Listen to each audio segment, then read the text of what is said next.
Amigos e minhas amigas, estamos iniciando nossa atividade desta quinta-feira.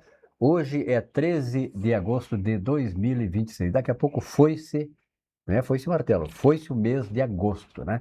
Daqui a pouco chegamos no mês 9, vem a primavera aí. E quando a gente fala em primavera, estamos vendo o tempo que estamos vivenciando agora de chuva essa semana e tal, frio. Mas isso vai passar para quem não gosta. Tem gente que adora frio, gosta da chuva e tal. Eu não sou daqueles que fazem parte desse tipo. De qualquer maneira, o tempo é assim mesmo, temos que até ficar felizes, né? Porque a chuva é importante para a agricultura, afinal de contas, ali sai o alimento, enfim, e uma série de atividades que precisam também da chuva e desse tempo assim, sem o nosso sol de cada dia. Bom, a nossa atividade desta quinta-feira tem a honra de trazer sempre convidados assim de qualidade, né? Porque eu acho que essa característica deste programa que está há mais de 33 anos no ar, que mostra, né, que é um programa de qualidade e que tem a sua importância na sociedade, que se manter aqui no Rio Grande do Sul. Mais de 30 anos não é para qualquer um. E aqui eu quero apresentar já nossos parceiros desta jornada, nessa quinta-feira, e fico muito feliz em trazer uma amiga minha que eu conheci lá no programa do tio Júlio, o Júlio Ribeiro. Um grande abraço, grande jornalista Júlio Ribeiro, né? Que é a Sâmila Monteiro. Sâmila, que bom te ver aqui. Obrigada. Por ter aceitado, obrigado por ter aceitado o nosso convite. Capaz que eu não ia aceitar, né? Sou fã do teu trabalho, muito legal conhecer aqui o estúdio e na expectativa para os vários assuntos que a gente tem hoje. Com certeza, com certeza. A Sâmila Monteiro, que é analista política. E é interessante, né? Porque né, o Eduardo Dornelles, outro convidado nosso aqui também de qualidade, um camarada que advogado, né? Advogado, né, de grande repercussão, aí tem grandes causas, né? Autor de grandes conquistas na área da advocacia, sobretudo, parabéns àqueles que são clientes dele, né? Que estão bem amparados. O Eduardo Dornelles, que é advogado, e a Sâmila, eu ia falar da Sâmila. A Sâmila é analista política. Eu sou do tempo, né, Eduardo, em que no jornalismo só tinha mais homens, como tudo, era preponderantemente homens. Quando as mulheres chegaram, elas eram, praticamente, elas eram meio que marginalizadas. Depois elas foram crescendo, né? E graças a Deus hoje temos mulheres como a Sâmila Monteiro, que ocuparam cargos importantes da economia, na sociedade, na política e tal. E esse é o papel da mulher. Que a mulher tem aquilo que nós chamamos de sensibilidade muito mais aguçada do que nós. E o mundo ficou melhor com o avanço e a mulher conquistando essas posições. Sâmila, então muito obrigado por isso. Eu que agradeço, será muito gentil. Muito bem. Nós sempre começamos aqui esse programa de atividade do Jacilvas, que está virando uma sériezinha, né? O cara tem que, depois dos 30 anos, o cara tem que descansar um pouco, né, Chico? Sim, quantos verdade. 30 anos? Mas o Silvas volta na semana que vem, para quem está perguntando. Enquanto isso, vocês, como diz aquele camarada, vocês vão ter que me aturar. Te lembra, né? Vocês vão ter que me aturar. Mas, então, o Grêmio e o Internacional estão agora preparando para a fase final da Copa do Brasil. Os dois acabaram sorteados, vão disputar em 2 Grenais quem avança na Copa do Brasil. Vamos passar rapidamente no esporte, né? Porque afinal de contas não temos grandes especialistas, a não ser um especialista. A Sâmila, embora especialista no futebol, ela não quer falar, ela não quer transmitir conhecimento dela hoje. Hoje, pelo menos, vamos poupar a Sâmila. Não é meu chão. Tá certo? Eduardo, qual é a tua expectativa? Você que tu é do Zequinha, né? Eu joguei no Zequinha, eu já te falei isso, né? Lá atrás, quando eu jogava futebol. Mas a dupla Grenal, tu assim, olhando de fora, nem sendo vinculado a nenhum desses clubes do ponto de vista de torcedor, o que tu acha que vai acontecer? Qual deles está mais preparado? Nenhum. Tá certo, obrigado. É isso aí. Nenhum está preparado. Acho que é o menos pior que vai levar. Uhum. Porque realmente tá difícil, tá. Eu não sei não sei quanto tempo a gente trata aqui das mesmas questões. Não sei se é vestiário, não sei se é liderança, não sei o que acontece, se é política, se é questão de contrato, se é questão de empresário, ou beneficiar esse em detrimento daquele. É difícil saber. Só que os times não estão entrosados. E que vença o menos pior, Silvio. Até porque vai nos representar lá adiante, né? Pois então. Quem vencer vai representar o Rio Grande do Sul, seja ele Grêmio Internacional. Eu, como gremista, claro, vou torcer para o Grêmio, mas eu concordo inteiramente com o que tu falaste. Os dois times, aliás, quem já viveu, eu fui repórter, fui narrador de futebol lá atrás da minha carreira, fiz tanta coisa, mas a gente vivenciou épocas em que Grêmio e Internacional quando eles entravam numa competição, seja ela nacional ou regional, eles entravam como favoritos. Hoje nós entramos numa competição nacional, sobretudo, para não cair. É muito triste a realidade do futebol do Rio Grande do Sul. Esse Grêmio Internacional sempre ponteavam lá. Hoje a nossa luta é para não cair na divisão que se está. É muito triste a realidade, mas, de qualquer maneira, a gente tem que ver que o Brasil e o Rio Grande do Sul, né, dá tanta oportunidade para o azar que até no futebol isso acontece. Pois eu ia dizer isso. Qualquer semelhança com a política e com a economia é mera coincidência. Nós estamos realmente no fundo do poço civilizatório. Essa aqui é a verdade. Né? Se tu pegar e estudar as civilizações, elas comeram a sua derrocada exatamente nessa crise ética e moral que nós estamos enfrentando, patrocinada, você sabe por quê. Aliás, vai ser assunto depois no programa. Mas vamos começar falando no dia do economista. Eu, como economista, obrigado pelos cumprimentos. Você já recebeu os cumprimentos da turma aqui? De novo? Então tá, obrigado. Parabéns, é um prazer. Economista. Estou representando a vocês aí, meus amigos economistas. Então, o dia do economista, esse dia. Assim, olha, poderiam ver um outro dia, que não o dia 13, né? Vamos mudar isso, né? Vamos mudar, eu vou lutar para mudar isso. Dia 13 dá muito azar. Vamos mudar. Dia do economista, dia 13, eu não aceito. Já inicia um dia perdendo, já dividendos. O número já coloca ali o que tu é. Corrupto, sem vergonha. Juros vai lá em cima, né? Não, corrupto, sem vergonha. Esse é o problema. Então, 13 não pode ser nosso aniversário, pelo amor de Deus. Vou falar na Sociedade de Economia lá, com as nossas... A Ieda Crucio já foi nossa presidente, né? Vê se a Ieda está por aí ainda. Vê se ela lidera comigo esse movimento para tirar o dia 13. Bota 14, 12, 11, mas não 13, tá? Mas então, dia do economista hoje, eu gostaria de conversar com você sobre o economista, né? Porque se diz que o primeiro grande economista foi o Aristóteles. Ele criou uma série de coisas lá que o vinculam com a trajetória do que a ciência econômica persegue, né? O equilíbrio, a eficiência e tal. Mas, do ponto de vista da economia mesmo, hoje, para nós, o maior economista chama-se Adam Smith, século XVIII, criador da Riqueza das Nações. E ali foi um livro que realmente é estudado muito na área de economia e que, de certa maneira, foi ali a grande formação emblemática do curso de economia, da atividade econômica e que acabou ajudando as nações. Samela, qual é a tua experiência com a economia? Olha, a minha experiência com a economia, primeiro a gente tinha lá atrás, nos tempos de escola pública, a economia como uma coisa muito distante, né, da nossa vida, até que a gente cresce, começa a pagar o boleto e vê que não é assim. Então, um dos erros que eu acredito muitas vezes do ensino público é justamente distanciar o aluno da experiência econômica. E aí foi conhecendo, nessa jornada de estando na política, eu tive um amigo e mentor de 2020 a 2025, que me ensinou coisas muito primordiais e me ensinou a ter uma análise política dos fatos da realidade. E ele disse: a primeira coisa que tu tem que pensar, Samela, que política é escolha. Tu estás todo o tempo escolhendo. Isso é política. Toda escolha vai ter um incentivo, né? Então você vai ter um incentivo para tomar escolhas. E tu vai ser uma boa política quando tu entender que os recursos são escassos, que esses recursos, como uma política, por exemplo, eles não são teus, eles são do povo, que dinheiro não nasce da árvore, e que ao tomar uma escolha, uma decisão por um suco Petri e não outro, você terá consequências de escolher um bom produto e não um outro.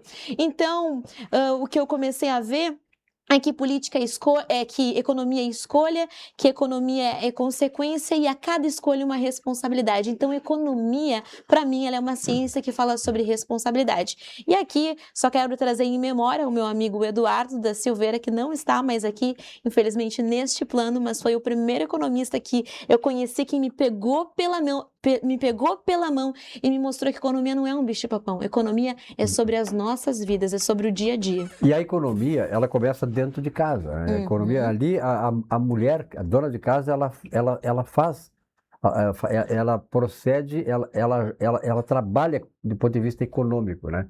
Que tu falaste na questão da escassez. Isso. É administrar a escassez. Hoje, aliás, o curso de economia, quando eu comecei meu curso de economia lá na década de 70, o começo, depois cheguei até a fazer mestrado em economia, mas o curso de economia a economia era a ciência da escassez. Olha aí.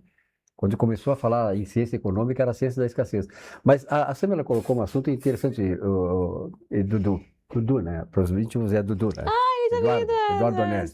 Mas não é economista, é advogado. Advogado. Mas que é o seguinte, né? Que são a questão das escolhas, né? Quando tu escolhe uma coisa, tu vai escolher entre várias alternativas e o que tu fores escolher terá suas consequências. O grande problema das consequências é que elas acontecem depois, né? Se a gente pudesse prever antes. Pois é, mas é muito interessante. Primeiro, eu queria dizer que eu estou muito honrado em dividir a bancada Estamos, né, com ela. aqui, Sim, né? maravilhosa. E aprendo muito, sim, é muito interessante o que ela traz. E parabéns pelo teu dia de novo, economista, né? Coisa boa, aprendo bastante contigo também, os filósofos. É uma aprendizagem maravilhosa. E a gente troca bastante. Economia, E quando nós trocamos ideias, tu sai perdendo, porque as tuas ideias com certeza são melhores que as minhas, né? Então, claro, tá certo. Então ele sai perdendo. Isso aí que... É verdade, é. Mas o Mário Quintana que falava isso, quando querem trocar eu saio sempre perdendo. Dizia. Então a questão do Aristóteles é muito interessante ter sido trazida por ti, porque o Aristóteles, e pela Sâmula, porque o Aristóteles, ele sempre falou que nós somos animais políticos, né? Então, de fato, a política, ela permeia a nossa existência em sociedade. Isso, eu sou eu tendo muito às ideias do Aristóteles. Em relação à economia, faz todo sentido ele também ser considerado um dos pilares da economia, os primórdios da economia, ou o pai da economia, né, que nem diz o Aristóteles, porque ele tem muitos ensaios sobre a razão. Perfeito. Né? Então, a economia nada mais é do que o exercício da razão sobre os bens escassos que temos. Né? Que se nós somos levados pela emoção, pelo id, né? Então nós não teremos a capacidade de observar que ali na frente haverá consequências para nossas atitudes. Seremos inconsequentes. E a razão nos traz a reflexão de como melhor optar pelo uso desses escassos recursos. Então, de fato, faz muito sentido o estudo que foi trazido na bancada. E uma das coisas que o Aristóteles falava, num dos ensaios, eu não me lembro exatamente qual agora, mas ele é dele esse raciocínio, de que você não consegue extrair, nós entraremos na política adiante, mas não se consegue, é impossível extrair de alguém uma ideia, um conceito pelo meio da razão, pela via da razão, se este conceito foi assumido, adquirido por esta pessoa, por outra via que não a razão. Então, a mesma estrada que levou a essa pessoa o conceito que ela tem, pode ser até o econômico, eventualmente, não é extraível, não é retirável dessa pessoa por meio de 2 mais 2 igual a 4. Ela não vai entender. E isso explica muita coisa em relação à própria política hoje em dia. Por que mostrando fatos para as pessoas ainda assim continuam entendendo como elas entendem? Porque não é pela razão que se extrai o conceito que ela adquiriu por meio de um sentimento, por exemplo. É por meio desse mesmo sentimento que essa ideia é extraída. Economia, a mesma coisa. O uso dos produtos escassos, do que nós temos de escassez, só é possível por meio da razão. Se for pela emoção, acaba tudo e é cada um por si e Deus por todos. E se eu puder mostrar, falando, o economista me corrige, mas pensando nisso de consequência, tem algo muito interessante, por exemplo, sobre a questão da PEC, é PEC 6x1, né? Da lei 6x1, é PEC? Acho que é PEC, né? PEC. O que acontece da PEC 6x1? E olha que interessante, porque a gente está falando assim, ó, as consequências. Se as consequências fossem mais perto, talvez a opinião das pessoas mudaria. O que eles querem fazer? Aprovar a PEC 6x1 agora, para colher os louros na eleição, mas a consequência, a começar a aplicar no mercado de trabalho, que a gente sabe que economicamente vai gerar desemprego, eles querem colocar para depois da eleição. Por quê? Afastar as consequências dessa decisão que é econômica. Olha como a economia tem tudo, né? É verdade. Sim, verdade. Verdade o que ela está dizendo, perfeito. E esse é o mau uso da razão, né? Exatamente. Isso. Utilizando a emoção das pessoas. Isso E aliás, é um assunto que depois eu quero trazer depois do espaço aqui comercial, que é exatamente isso que nós economistas, os economistas de modo geral, e eu tinha muita atuação no Sindicato dos Economistas, Conselho de Economia, nós muitas vezes somos acusados de serem ineficientes e tal, por quê? Porque a ciência econômica, ela é uma ciência também. Isso. Só que ela é deturpada exatamente pelos governantes, por aqueles que assumem o governo, usam o instrumento da economia, deturpam os instrumentos da economia, e quem é que fica responsável por isso? Não são eles, são os economistas. Vou falar sobre isso depois, tá bom? Uau, genial. Olha aqui, ó, vamos falar um pouquinho também do Centro de Integração Empresa-Escola, o CIEE. O CIEE que começou pequenininho e tal, eu me lembro de Eduardo, eu sempre cito aí porque é história, né? O CIEE tinha uma salinha ali na Borges de MD, depois ele se mudou e tal, hoje é grande, espetacular, maravilhoso, faz um trabalho extraordinário na sociedade, integrando a empresa e a escola e proporcionando que as pessoas que estão ali, a gurizada que é dali, saia formada, capacitada e tal, e ajudando não só a si própria, a sua família, mas também ao desenvolvimento do nosso estado e do Brasil. Assista agora a mensagem do CIEE. A transformação começa aqui. Uma nova era de conexões e inclusão produtiva. Um ambiente onde talentos se desenvolvem e novas oportunidades surgem a cada dia. Nosso propósito permanece: aproximar gerações e construir oportunidades. Porque acreditamos que cada jornada profissional começa com um primeiro passo. E estamos aqui para guiá-lo. Uma nova versão do CIE-RS, onde as oportunidades se encontram. Maravilha, né? Vamos falar agora de adubos Titica. Olha aqui, ó, fertilizante orgânico Titica. Ele não é apenas um adubo, é uma explosão de vida para o seu solo. Rico em nitrogênio, fósforo e potássio. A Titica devolve a matéria orgânica que o solo perdeu. É natural, se o solo perder, então a Titica recompõe. Segura a umidade por mais tempo e faz a sua planta absorver nutrientes muito mais rapidamente. O resultado? Plantas muito mais fortes, raízes profundas e colheitas também muito mais fartas. Recicle o que a natureza dá de melhor. Fertilizante Titica, a inteligência orgânica que transforma o seu solo e as suas flores. Produto atestado para a produção orgânica através da certificadora Rama. Parrilla del Sur, né? Eu sempre cito que tenho amigos no Uruguai e tal, que eles frequentam a Parrilla del Sur e dizem que, olha, que dá inclusive de vareio lá do Uruguai, de agora, porque o Uruguai já era tradição disso aí. Mas a Parrillada del Sur, inclusive, ela faz casamento, né? Tem casamento que acontece lá, né? Ah, é? Deve ter casamento, né? Formatura, casamento.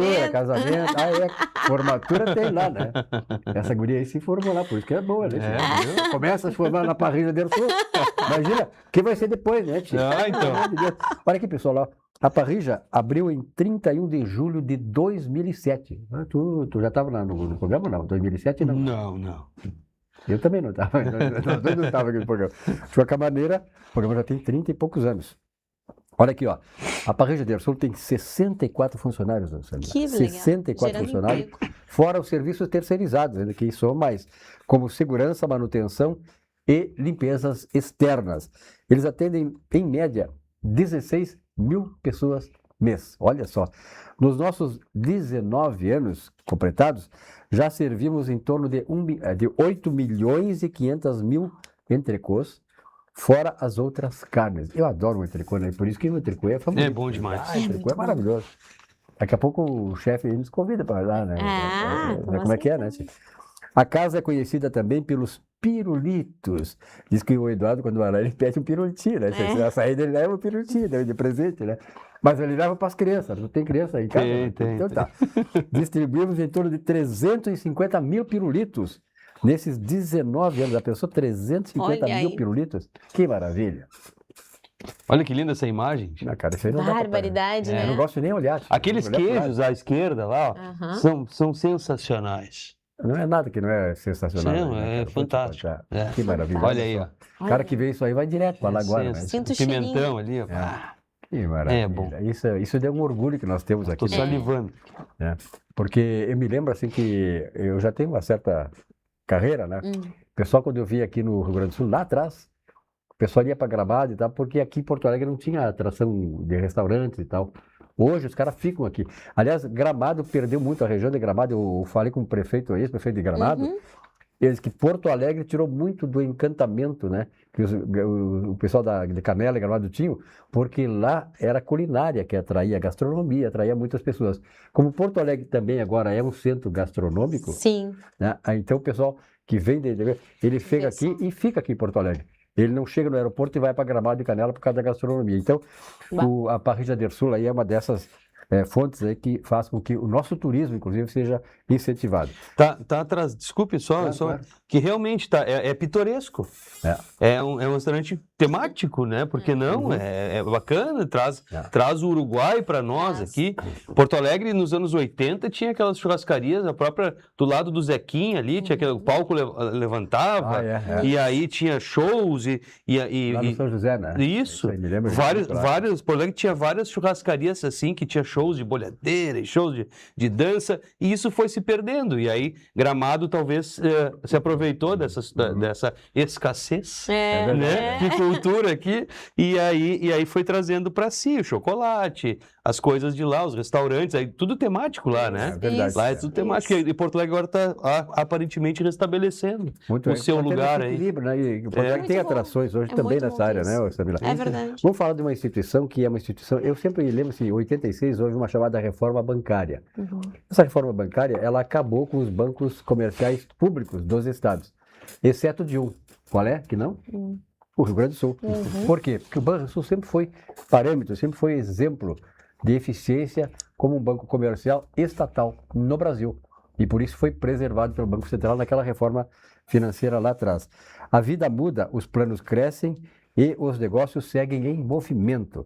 Em alguns dos momentos, o que faz a diferença é contar com crédito do jeito certo. Nem sempre tu tem o dinheiro para fazer o investimento e tal, e tem que contar com crédito. E aí está o Banrisul, que hoje é responsável por inúmeros investimentos feitos no Estado e por grande parte do desenvolvimento que nós atingimos. São soluções de crédito para pessoas físicas e jurídicas, com diferentes modalidades, contratação simplificada e soluções de crédito com ótimas taxas, que é importante. Tudo com a segurança de um banco que conhece você e entende esse que é o seu negócio. No Banrisul, está com crédito. Saiba mais em banrisul.com.br e tenha lá o seu crédito também.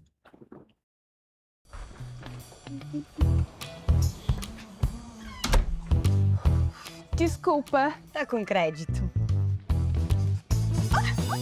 Molhou? Não. Tá com crédito.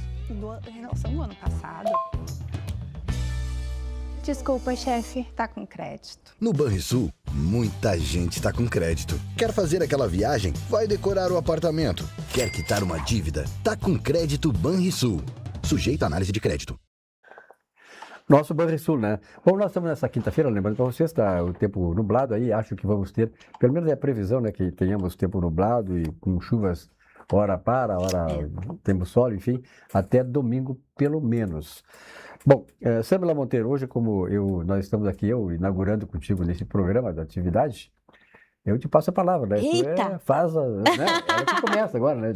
Chuta a bola aí, vai lá. Que responsabilidade, hein? Mas não tem como não me sentir à vontade aqui Claro. com o Silvio Lopes, com o Eduardo e com a audiência. É pra cá que eu olho? Ali, ó. Ah, perfeito.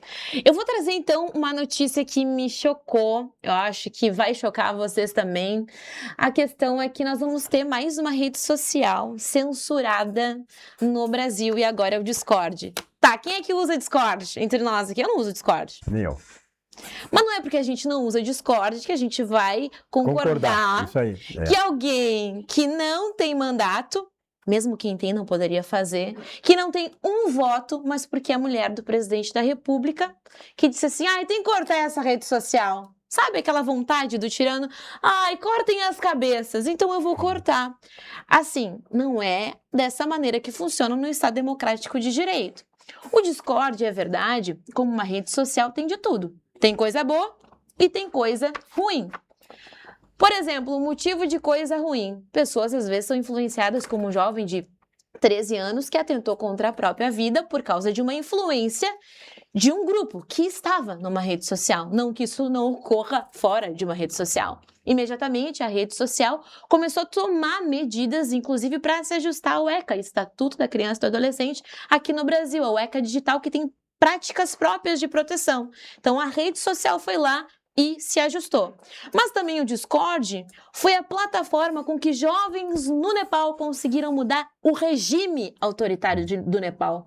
E eu desconfio que isso deixou a Janja com insônia, E aí... Uma pulga atrás da orelha, como dizia lá em Uruguaiana. Do tamanho de um elefante essa pulga. E resumindo, agora nós temos parte da rede social aí impedida de operar nas suas lives. Aí a sugestão foi para quem? Para a Advocacia Geral da União, que fez o trabalho, agora a plataforma está tentando se ajustar. Mas isso não é a primeira vez que ocorre no Brasil. Nós já tivemos isso acontecendo com o Telegram. Lembram do Telegram? Tanto é que eu disse, bom, se é toda hora assim, é melhor nem usar. Porque é isso o incentivo que se dá. Nós tivemos com o Twitter na época da eleição e estamos em 2024 e agora nós estamos começando com o Discord. E aí eu pergunto, o que virá se quem não tem mandato só acorda com uma simples vontade, trata desse jeito? Se uma vontade tirana manda numa coletividade que se diz democrática, o que será que nos aguarda? Então deixo para pensar com vocês. É uma coisa para raciocinar e, sobretudo, para a gente discutir, né, Eduardo? E eu digo o seguinte, quer dizer, eu desconfio muito quando determinado segmento, determinados políticos enfatizam que eles são os donos da verdade, que eles são da democracia e tal. Esses, nós temos que estar de olho nele, porque esse pessoal que está aí hoje, que está fazendo essas barbaridades, que está afrontando a própria Constituição, inclusive, de certa maneira, ostentados nessa sua sanha antidemocrática pela Suprema Corte do Brasil. Então, esses caras que não são os da democracia, são antidemocráticos. Eles nos acusam disso, mas nos acusam daquilo que eles fazem. Nós sabemos bem disso, né, Eduardo? Esse é o decálogo de Lenin, né? Decálogo de Lenin. Um dos tópicos ali. Essa questão é muito difícil de entender como... Difícil medir palavras, né? Num momento democrático que nós estamos, assim, mas é importante a gente medir as palavras. Ocorre que é muito difícil a gente compreender, com base na razão, como pode se intitular democrático um povo organizado que aceita regras ditatoriais, só porque disseram que essas regras foram impostas democraticamente, mesmo que o 2 mais 2 não feche no 4. É complicado, como se disse aqui, que alguém acorde, né?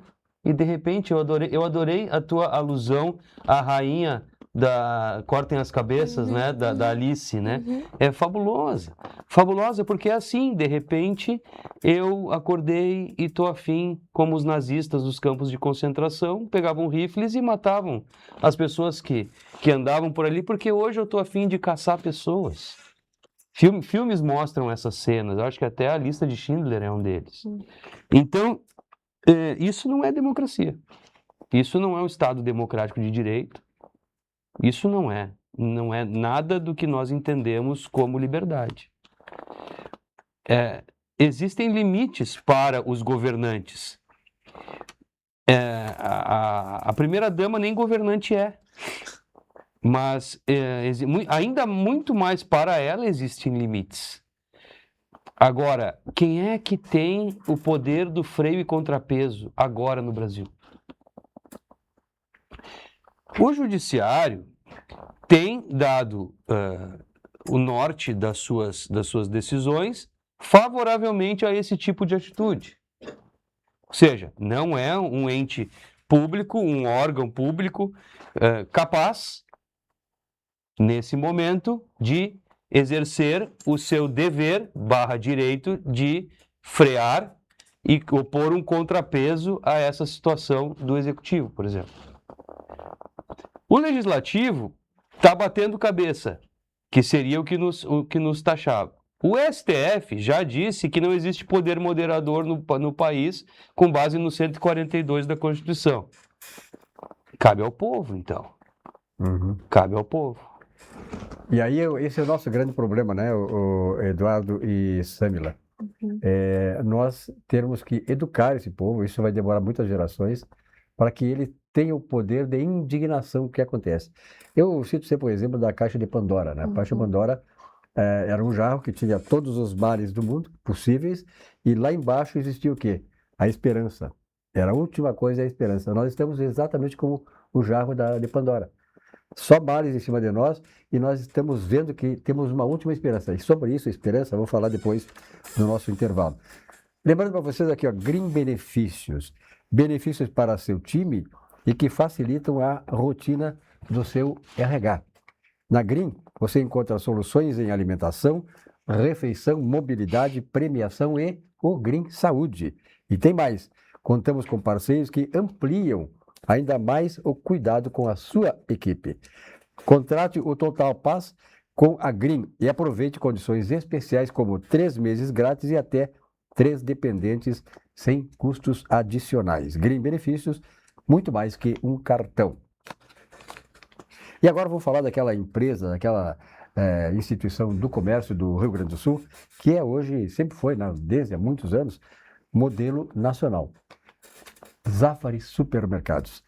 No Zafari tem aquele mantra, né, Eduardo? Nós aqui estamos acostumados a citar, que é o seguinte: Zafari, economizar é comprar bem. E comprar bem é economizar, não é só tu pagar menos, não? Às vezes tu tem que pagar um pouquinho mais, você vai economizar na qualidade e na eficiência do produto que você está adquirindo. Então, Supermercado Zafari, economizar é comprar bem. Veja a mensagem do nosso Zafari.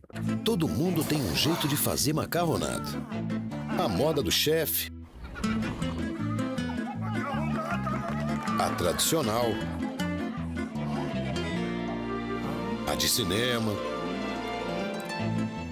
e aquela que ninguém tem a menor ideia de como vai ficar. Seja qual for o seu jeito, tem sempre um Zafari para você.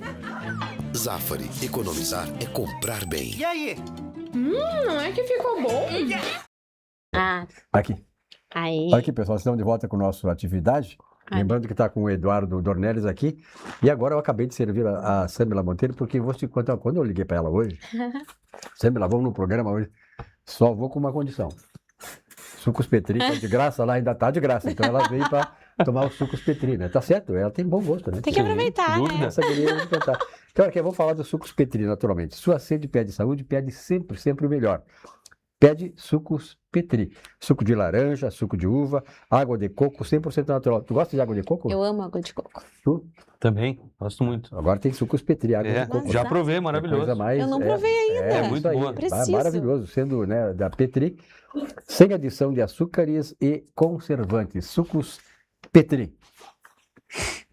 E olha aqui, vamos falar de uma instituição que começou também pequenininho. Eu já estou velho, né, cara? Então eu estou acompanhando isso, tudo que está. Eu já comecei lá, o Sicredi, eu vi nascer lá no interior do estado, na Metoca, aquela região toda lá.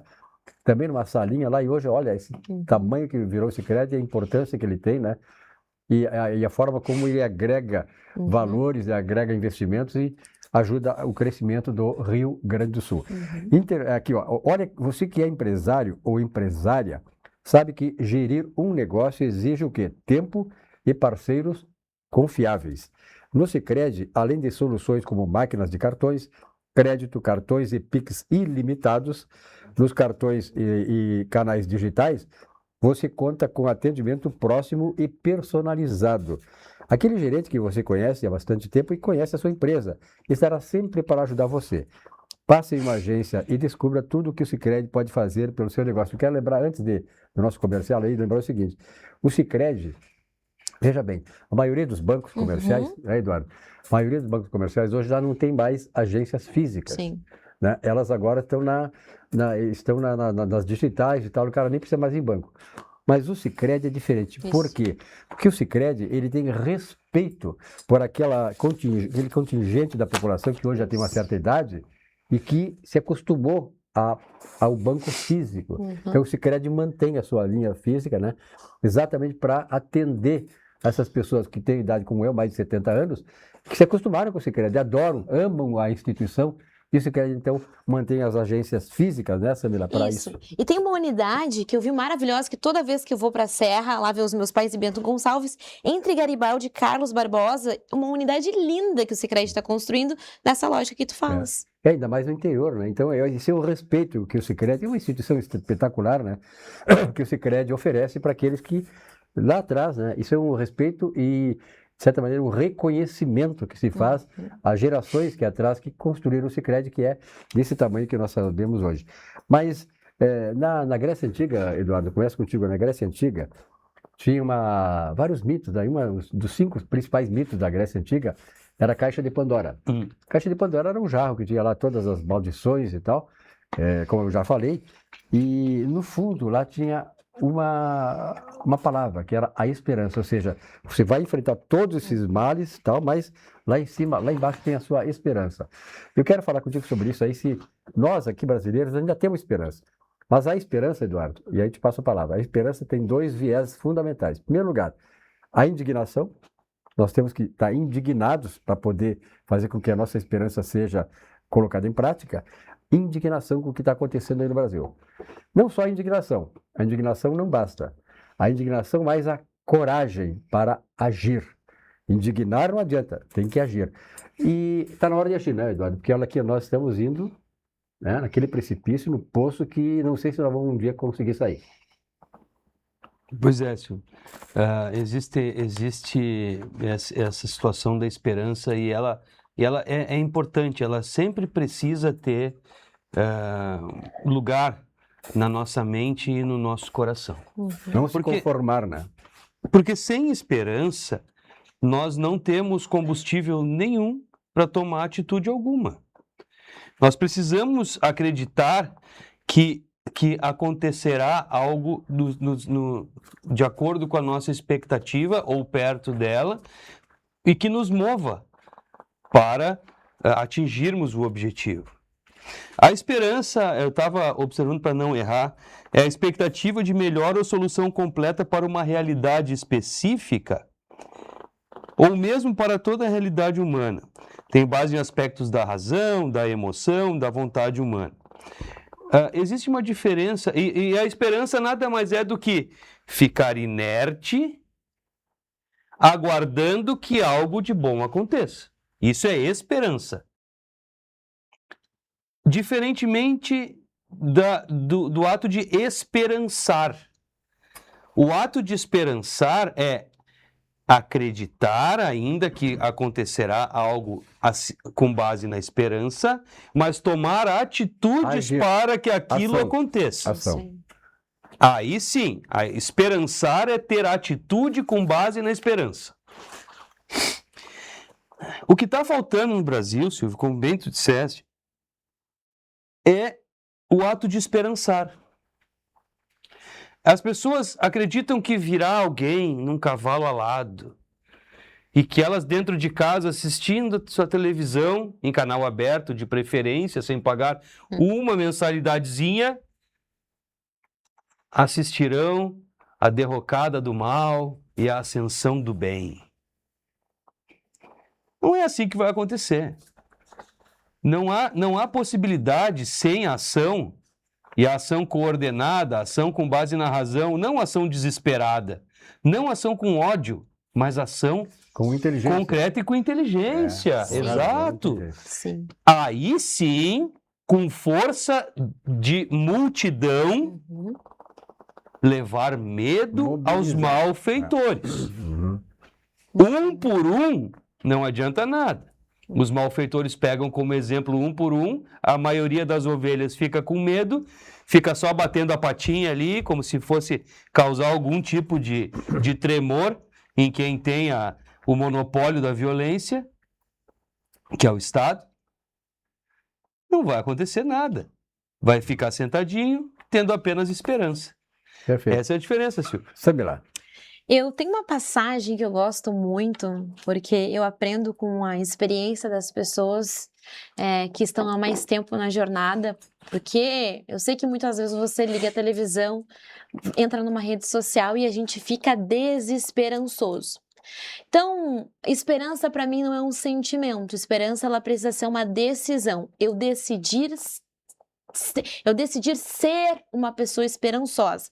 E aí tem uma passagem que eu acho muito interessante para saber, tá, mas o que pode me ajudar a tomar a decisão de ser uma pessoa esperançosa? E essa passagem diz assim: sabendo que a tribulação produz a paciência. A paciência, a experiência, a esperança. E aí, nesse sentido, tribulação. Não tem quem está nos acompanhando aqui que não saiba o que é tribulação. Tribulação, como analista política aqui, num cenário político? Ou a tribulação de uma adversidade de doença financeira? Tribulação essa que muitas vezes quer nos levar para o desespero, mas aqui indica, não. Mas tribulação que produz paciência, a arte de analisar o objeto distante de mim e respirar fundo, é o oposto do desespero.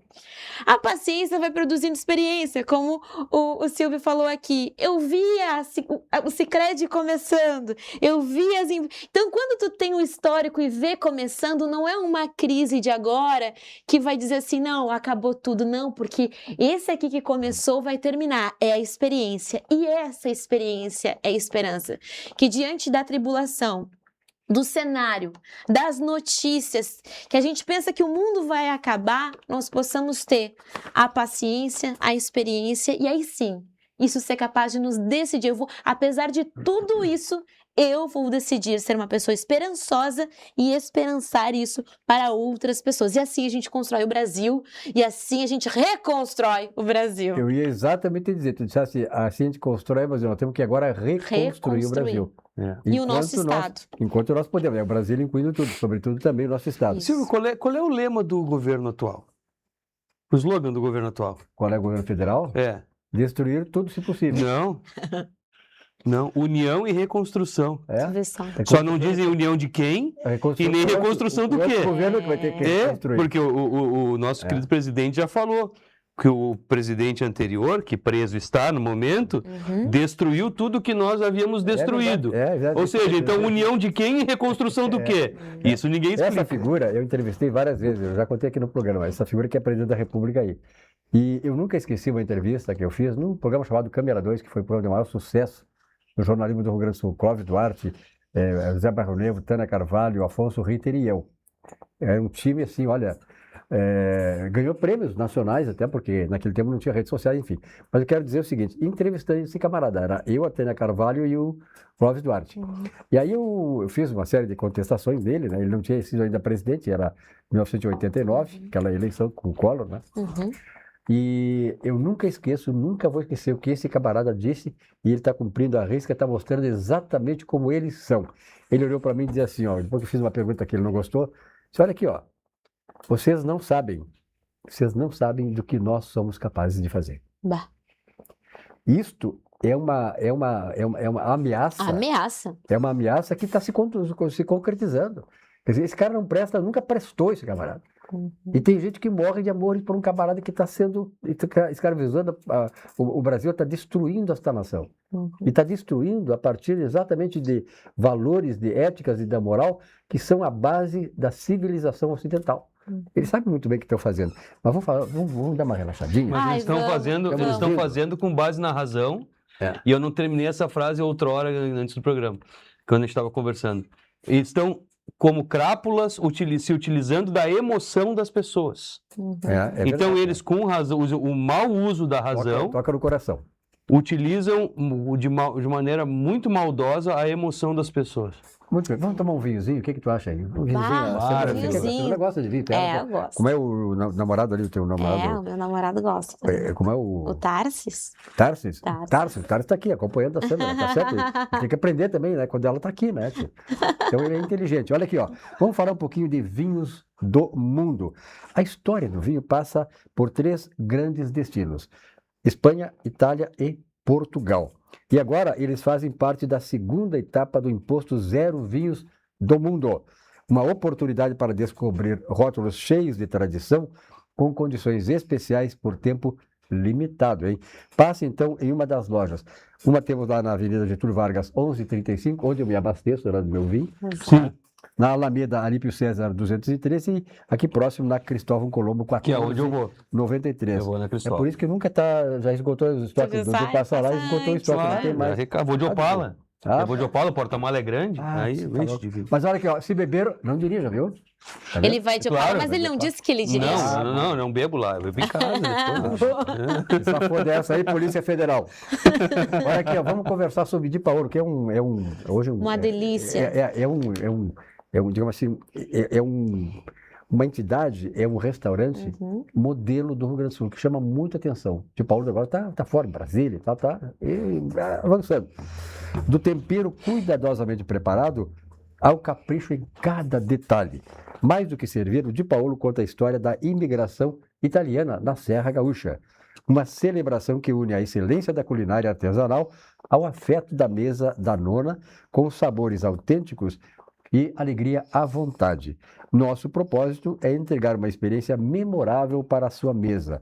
Di Paolo, alegria, cultura e muita fartura, Samila. Não, é fartura mesmo, gosto muito. Ali naquela região também, indo para a Serra, passo na Di Paolo também, refeição maravilhosa e atendimento italiano, caloroso, é muito bom. Verdade. Temos aí um VT do Di Paolo? Acho que temos, né? Não me lembro, acho que temos. Bom, de qualquer maneira, vamos falar o seguinte, agora vamos pular para a TAP, Transportes Aéreos Portugueses. Olha aqui, ó, os encantos e a gastronomia boa, né? E a gastronomia das terras portuguesas. De Porto Alegre, direto a Lisboa, em 11 horas de voo, saindo diretamente do aeroporto Salgado Filho. Tarifas civilizadas e aquele atendimento luso a bordo, que é um atendimento de qualidade que só a TAP Linhas Aéreas possui. Que maravilha aí, ó. Olha. Agora, quando tu for agora no segundo semestre na Europa, tu vai pela TAP direto de Portugal e tal, e dali tu vai fazer tuas visitas, teus clientes lá da A minha família tem origem em Portugal. Então, Também. bem, tem uma carinha de português, né? Português. Português. Tem uma carinha de português? Uma carinha de português. Estão buscando até a cidadania, Olha vamos ver aqui, se vai pessoal, sair. olha aqui, ó. Tem vários glutões aqui que desfilam no programa. Um deles está aqui à minha esquerda. Um glutão e tal. E por isso que nós temos a solução para ele. E a solução está aqui, Olina. Comeu demais, Olina resolve o teu problema, né, tia? É verdade, e é bom. Ele sai do programa, sempre leva... Não, mas eu não posso, não fujo a regra também. Aquele ali, ó, o pequenininho, me salvou domingo, porque era dia dos pais, eu tava estufada e eu não podia fazer feio. Aí o meu namorado disse assim, toma Olina. E eu tomei, e aí eu consegui almoçar. Esse guri é esperto, né? É esperto. Olha aqui, ó, Olina Essência de Vida. É um auxiliar digestivo indicado em casos de má digestão e olha só, e excessos alimentares. Se cuida. Laboratório Vesp há mais de 100 anos. Por isso que a Olina é bom mesmo. Ali de Canoas, mais de 100 anos, quer dizer, tudo. É de Canoas? É. Mas eu quero conhecer, por favor, eu quero conhecer a fábrica da Olina. É Olha muito só, legal, que maravilha, né? Bom, mais de 100 anos. Mais de 100 anos, mais centenário. Aliás, que é uma coisa interessante, né? Que nem todas as empresas atingem. Eu, quando estudava na faculdade, tinha uma média lá que as empresas não passavam de 3, 4 anos. Isso. Né? Hoje é 50, 100 anos, empresas centenárias, ou seja, elas acabaram se consolidando. Bom, nós vamos ter agora a eleição, né? Então, para terminar o tema, vamos falar sobre a eleição. Otto von Bismarck foi o primeiro ministro da Prússia, depois ele foi para a Alemanha e tal, e ele disse uma frase que diz assim, ó, nunca se mentiu tanto depois de uma caça, durante a guerra, depois de uma caça, durante a guerra e antes de uma eleição. Ele tem razão, né? Que se mente antes de uma eleição, né, Dudu? Vamos ter cuidado, temos eleição aí, agora começa por ti. Cuidados com aquelas coisas, é mentira e tal, é coisa para o inglês ver, o cara quer voto, vai te enganar depois no outro dia da eleição, ele não te conhece mais e não está aí para o que ele prometeu. Num verdadeiro estelionato eleitoral. Né? Mas isso pode, para algumas áreas pode, né? Está liberado, né? Isso é um complicador no país, porque voltamos à questão da razão, porque um país que tem uma população mal instruída e propositalmente mal instruída, é levado a ter maus representantes dessas pessoas. É natural e fácil conduzir o pensamento de uma população mal instruída. nós estamos naqueles rankings internacionais de alfabetização e de compreensão de texto lá na rabeira, na lanterninha, na lanterninha. E por quê? Porque é de propósito. É fácil mentir, é fácil, é difícil... Engambelar. Alguém que não tem cultura, ou não tem instrução, ou nem quer ter, prefere assistir os shows aí das chacretes de hoje em dia. Tem o Bolsa Família garantido. O Bolsa Família, o Bolsa isso, o Bolsa aquilo. Então é por isso, é difícil a gente sugerir que as pessoas... Porque o voto de uma pessoa instruída é o mesmo voto de uma pessoa não instruída, e são muito mais pessoas não instruídas do que pessoas instruídas. Uma pessoa não só instruída, como... Olha a esperança. Mas tu não tem esperança? Nisso eu acho que não. Mas tem muita gente destruída, não tem instruída. Tem muita gente que não é tão instruída, mas é destruída. Samila. E sabe que... Nós estamos quase no final do programa, 3 minutos. Em 2020, eu estava com um megafone num lugar, periferia de Porto Alegre, onde eu morava. Meu pai trabalhava lá, nos mudamos em família. E aí eu peguei o megafone com um carro e dizia assim: não troque 4 anos por um rancho de 30 dias. Eu tava sem voz, eu no bairro, e eu assim, que maluco, assim, e meus amigos repetindo, doida, porque eu descobri que tinha políticos oferecendo rancho, entendeu? Que vai durar 30 dias para que pessoas dessa índole estivessem no poder 4 anos decidindo em desfavor daquelas pessoas. Então, minha gente, às vezes está escancarado que a figurinha ali não é confiável. Então, nesse sentido, eu diria, ouça o seu coração, porque às vezes está dizendo assim, ó, é fria. E o nosso compromisso sempre tem que ser com a verdade. A colheita da mentira nunca vai ser uma coisa boa. Ela é uma coisa prejudicial e geralmente para nós e para todos os nossos parentes, amigos e sociedade. Na verdade, essa questão da verdade, a gente tem que ter muito cuidado, porque agora, nesta época, né, o cara vai prometer lá que vai fazer mundos e fundos e tal, e tem gente que acredita nesses caras. Quer dizer, nós temos quantas eleições tivemos, né, desde 82 para cá, para ser mais próximo, mais recente, e as pessoas parece que não aprendem. Quer dizer, olha que eu sinceramente, eu fico muito triste em ver, eu como estudioso e tal, ver o Brasil comandado por um camarada que é o líder, o maior corrupto que nós temos. Pense você, para onde é que vamos levar esse país? Você tem filho, tem neto, daqui a pouco seus bisnetos e tal. Que país você vai querer deixar para eles? Será que esse pessoal aí vai entregar um país que seja um país bom de se viver? Que tenha dignidade, que ofereça dignidade, que respeite as pessoas, que dê as oportunidades que elas precisam? Não vai. Então, é muito triste, né, Eduardo? Assim, 30 segundos para ti, nós termos essa trajetória toda com um camarada que é o mais desqualificado desse país nos dirigindo. Quando a gente já sabe o resultado que vai dar, mesmo que seja ruim ou seja bom, isso chama-se zona de conforto. A zona de conforto geralmente não é confortável, ela é apenas o que é conforto, é aquilo que nós já conhecemos. Então, por isso, zona de conforto. Desde a redemocratização, o PT governou o país 6.093 dias. O PSDB, 2.922 dias. Quase a mesma coisa. O MDB, 3.412 dias. O PRN, 1.020 dias. O PL, 397 dias. E o PSL, 323 dias. Ou seja, desses 6.000 mais o PMDB, que são mais ou menos 10.000 dias aproximadamente, nós já sabemos o que farão. A esquerda, né? Vamos dar chance para outra turma. Boa. Perfeito. Boa. 30 segundos, Samila. Gente, eu quero só agradecer essa oportunidade de estar aqui. Mais uma vez, feliz Dia do Economista. E é isso, o que o Eduardo falou, né? A gente tem que dar uma chance para quem precisa de chance para mostrar que é diferente. Eu tenho muita esperança no Rio Grande do Sul, eu tenho muita esperança no Brasil e tenho muita esperança nas pessoas que têm esperança, porque elas me nutrem. Então, muito obrigada. Vamos ter fé. Tu é candidata a deputada agora. Estadual. Sim. Candidata a deputada estadual, né? Então, esse tipo de pessoa que nós temos que prestigiar, porque eles vão ser responsáveis por fazer com que o mecanismo todo democrático funcione e tire esse pessoal que está por aí. Olha aqui, muito obrigado pela audiência de todos vocês. Tenham todos uma boa noite. Amanhã, um novo encontro. Até lá.